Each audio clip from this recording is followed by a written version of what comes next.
السلام عليكم ورحمة الله وبركاته. نحمده ونستعينه ونستغفره ونؤمن به ونتوكل عليه ونعوذ بالله من شرور أنفسنا وسيئات أعمالنا من يهده الله فلا مضل له ومن يضلل فلا هادي له وأشهد أن لا إله إلا الله وأشهد أن محمدا عبده ورسوله. اللهم صل على محمد وعلى آل محمد كما صليت على إبراهيم وعلى آل إبراهيم بارك على محمد وعلى آل محمد كما باركت على إبراهيم وعلى آل إبراهيم إنك حميد مجيد.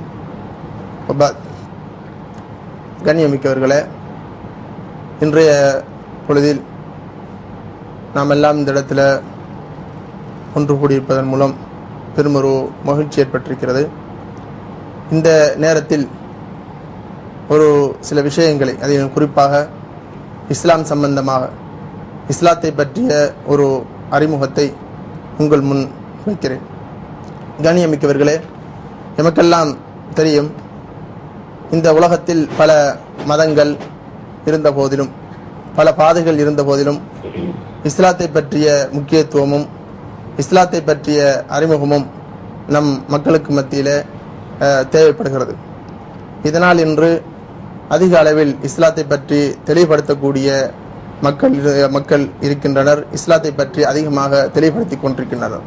ஏனென்று சொன்னால், கண்ணியமிக்கவர்கள், உங்களுக்கு தெரியும், இஸ்லாத்தை பொறுத்தவரையில் நீங்கள் ஒரு சில விஷயங்களை விளங்கிக் கொள்ள வேண்டும்.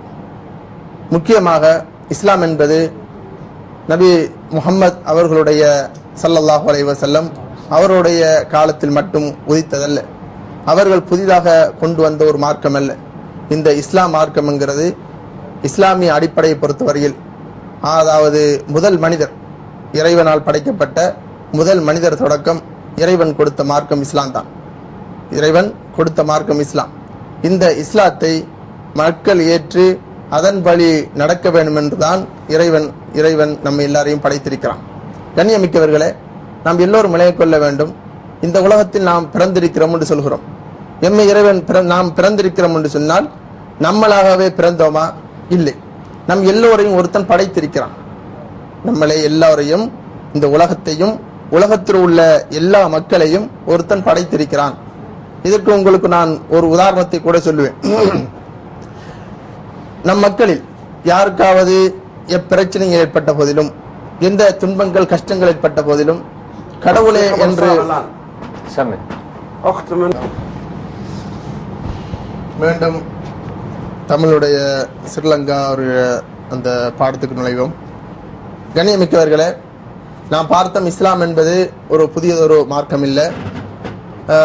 முஹம்மது ஸல்லல்லாஹு அலைஹி வஸல்லம், அதாவது முஸ்லிம்கள் நம்பக்கூடிய முஹம்மது ஸல்லல்லாஹு அலைஹி வஸல்லம் அவர்கள் புதிதாக கொண்டு வந்த ஒரு மார்க்கம் அல்ல. இந்த மார்க்கத்தை பொறுத்தவரையில் ஆரம்பமாக படைக்கப்பட்ட, அல்லாஹுவால படைக்கப்பட்ட முதல் மனிதரிலிருந்து இறைவன் தேர்ந்தெடுத்த மார்க்கம் இந்த இஸ்லாமே ஆகும். இந்த இஸ்லாத்தை பொறுத்தவரையில் நாம் இன்னும் சில விஷயங்களை தெரிந்து கொள்ள வேண்டும். இந்த இஸ்லாத்தை தெரிந்து கொள்வதற்கு முதல் நீங்கள் புரிந்து கொள்ள வேண்டும் ஒரு விஷயத்தை என்னவென்று சொன்னால், உங்களுக்கு தெரியும், உங்களுக்கு ஏதாவது ஒரு கஷ்டமோ ஒரு துன்பமோ வரும்போது திடீரென நீங்கள் இறைவனே, கடவுளே என்றுதான் எல்லோருமே கூப்பிடுவார்கள். கடவுள் என்று மட்டுமல்ல, அந்த நேரம் சொல்லுவார்கள், என்னை படைத்தவனே என்று கூட கூப்பிடுவார்கள். அப்ப இதிலிருந்து என்ன வழங்குகிறது? அதாவது இந்த உலகத்தில் படைக்கப்பட்ட எந்த மனிதனாகட்டும், எந்த மனிதனாக இருந்தாலும் சரிதான், அந்த மனிதன் யாரை கூப்பிடுவான்? தனக்கு என்ன கஷ்டங்கள், என்ன துன்பங்கள் ஏற்பட்ட போதிலும் கூப்பிடுவான், கடவுளே என்றுதான் என்ன செய்வான்? கூப்பிடுவான். அப்ப கடவுளே என்று அவர்த்த கூப்பிடுறான் என்று சொன்னால் என்ன அர்த்தம்? தான் வணங்கக்கூடிய, தான் நாளாந்தம் பூஜைகள் பண்ணக்கூடிய தன்னுடைய அந்த விக்கிரகங்கள் எதையுமே அழைக்காமல், தன்னுடைய, அதாவது கடவுள் என்று பொதுவாகவே, அது கிறிஸ்தவர்களோ பௌத்தர்களோ இந்துக்களோ யாராக இருந்தாலும் சரிதான், எல்லோருமே என்ன செய்வார்கள்? பொதுவாகவே அந்த பெயரு கொண்டு அந்த கடவுளை என்று சொல்லி என்ன செய்வார்கள்? அழைக்கக்கூடிய அழைப்பதை நாம் நம் கண்ணூடாக பார்க்கிறோம். கண்ணியமிக்கவர்களை, எம்மை படைத்தவன் என்று சொல்றோம். இந்த இறைவன் எம்மை எதற்காக வேண்டி படைத்திருக்கிறான்? ஒவ்வொரு மனிதனும் சிந்தித்து பார்க்க வேண்டும். எண்ணத்துக்காக, எதற்காக வேண்டி இறைவன் என்னை படைத்தான்? இந்த உலகத்துல நான் ஏன் பிறந்தேன்? இந்த உலகத்துல நான் ஏன் பிறந்தேன்? என்னத்துக்காக நான் படைக்கப்பட்டிருக்கிறேன்? ஒருத்தன் என்னை ஆட்டி படைக்கிறான், என்னை ஒருத்தன் ஆட்டுகிறான் என்று சொன்னால், என்னை ஒருத்தன் படைக்கிறான் என்று சொன்னால் எதற்காக வேண்டி என்னை படைக்கிறான்? ஒவ்வொரு மனிதனும் சிந்தித்து பார்க்க வேண்டும். நாம் பொதுவாகவே பார்த்தோம் என்று சொன்னால், இந்த உலகத்தில் எதுவாக இருக்கட்டும், எந்த ஒரு பொருளும் ஒரு காரணம் இல்லாமல் ஒரு நோக்கம் இல்லாமல் படைக்கப்பட்டதில்லை. இந்த உலகத்தில் நம்ம எந்த பொருளை பார்த்தாலும் சரிதான், எல்லாமே ஒரு காரணத்தை வைத்து ஒரு காரணத்துக்காக வேண்டித்தான் படைக்கப்பட்டிருக்கிறது. இது போலதான் இறைவனால் படைக்கப்பட்ட இந்த மனித சமுதாயமும் ஒரு காரணத்துக்காக வேண்டி படைக்கப்பட்டிருக்கிறது. என்ன காரணம்? அது அந்த இறைவனை வணங்க வேண்டும். எம்மை எவன் படைத்தானோ அந்த இறைவனை வணங்க வேண்டும். இன்னும் ஒரு விஷயம் என்னவென்று சொன்னால், கடவுள் என்று சொன்னால் யார்? அதை நல்ல முறையில் தெரிந்து கொள்ள வேண்டும். கடவுள் என்கிறவன் யார்? கடவுள் என்று சொன்னால் எம்மை எவன் படைத்திருக்கிறானோ, எம்மை எவன் உண்டாக்கியிருக்கிறானோ, இந்த உலகத்தையும் இந்த வானத்தை, வானம் பூமி எல்லாவற்றையும் எவன் உண்டாக்கியிருக்கிறானோ அவன்தான் கடவுளை தவிர மற்றும்படி மனிதர்களால செய்யப்பட்டவைகள் அல்ல. கடவுளுங்கிறவன் யாரு? எம்மால் படைக்கப்பட்ட, அதாவது எம்மை படைத்தவன். எம்மை படைத்தவன் ஒருத்தன் இருக்கிறான் நாம் எப்படி நம்புகிறோமோ அந்த அவன்தான் கடவுளே அல்லாமல் வேறு ஒன்றை நம்மளால் செய்யப்பட்ட மனிதர்களால் உண்டாக்கப்பட்ட ஒன்று கடவுள் என்று செய்ய முடியாது, சொல்ல முடியாது.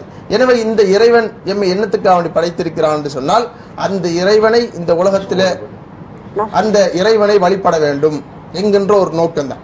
இந்த மனித சமுதாயம், ஒட்டுமொத்த மனித சமுதாயத்தினையே இறைவன் என்னத்துக்கு அவனை படைத்திருக்கிறான் என்று சொன்னால் அவனை வணங்க வேண்டும், அவனுக்கு வழிபட்டு நடக்க வேண்டும் என்பதற்காக வேண்டித்தான்.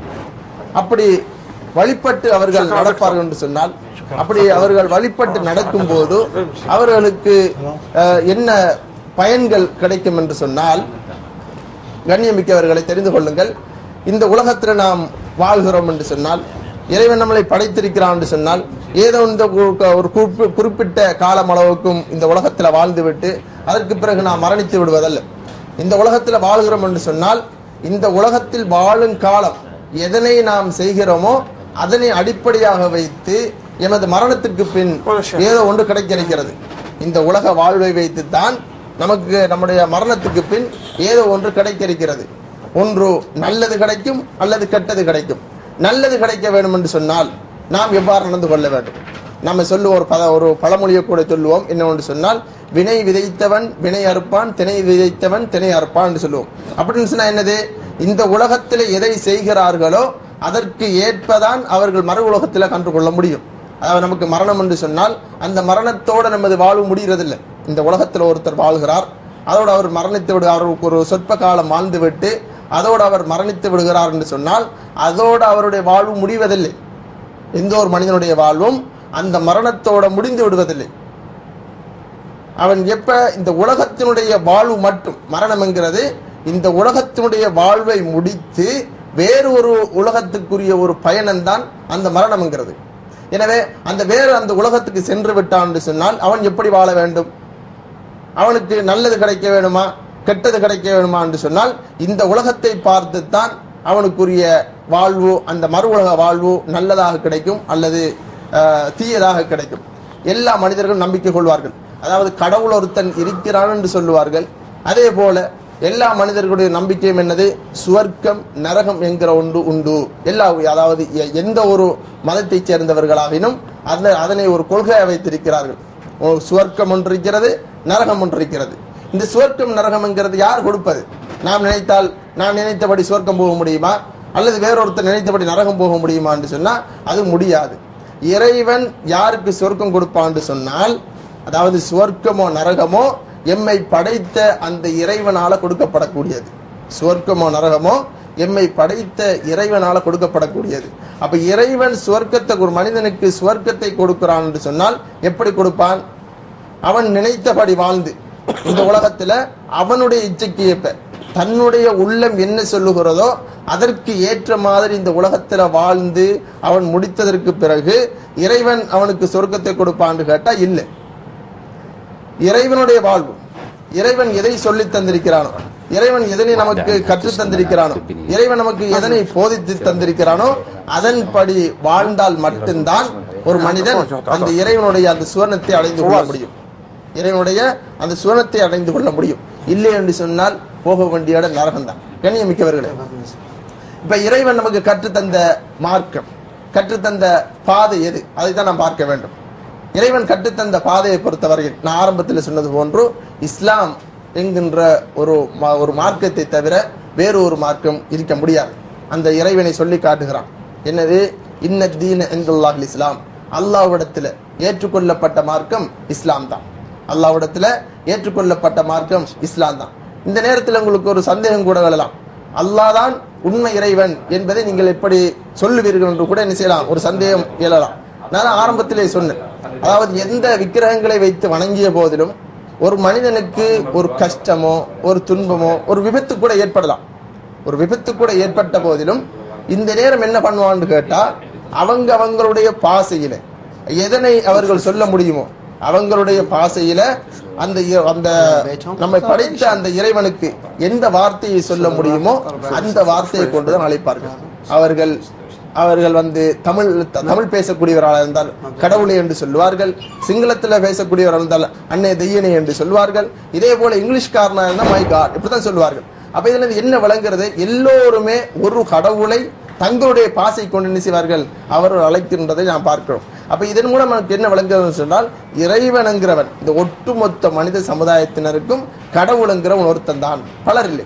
கடவுளுங்கிறவன் ஒருத்தன் தானே தவிர அவன் பலர் இல்லை. எனவே அந்த கடவுள் சொல்லுகின்றபடி இந்த உலகத்துல வாழ்ந்தால்தான் அவர்கள் மறு உலகத்துல அதற்குரிய பயனை நற்பயனை பெற்றுக் கொள்ள முடியுமே தவிர, இந்த உலகத்துல தான் நினைத்தபடி தன்னுடைய இச்சைப்படி ஒருத்தர் வாழ்ந்து விட்டார் என்று சொன்னால் அவர் இறைவன் கொடுக்கக்கூடிய அந்த நற்பயனை அடைந்து கொள்ள முடியாது.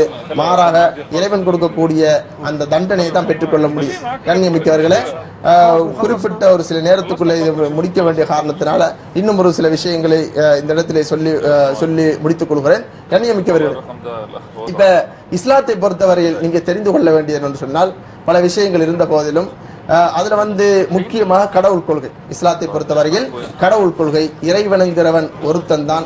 அந்த ஒருத்தன் நமக்கு என்ன சொல்லி தந்திருக்கிறானோ அந்த விதி பிரகாரம் இந்த உலகத்துல வாழும் போதுதான் நமக்கு மறுமையுடைய அந்த மறு உலக நன்மையை பெற்றுக்கொள்ள முடியும்.